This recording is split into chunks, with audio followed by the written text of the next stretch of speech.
Shout to everybody. Time check is 2:52. So, naliligo tayo guys dahil kakatapos lang natin nag-work at kung hindi tayo maligo, is hindi tayo makatulog na ano, is dust. So, ayun.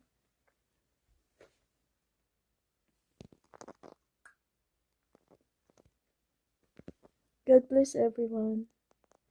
So, nag-iron ako sa aking bedsheet dahil pag bagong ligo tayo is kailangan nating mag-change ng bedsheet.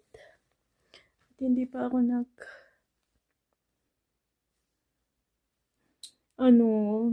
sobrang hirap pag uwi ng amo ko, sobrang hirap mag-adjust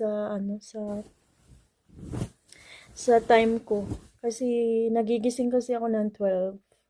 So, nagwo-work ako ng 4, mga 4 like that. Matapos ko ganitong oras.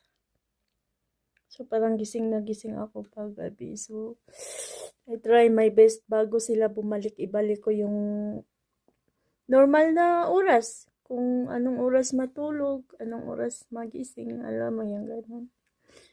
And ayun lang po. Thank you sa pag-support and thanks for watching.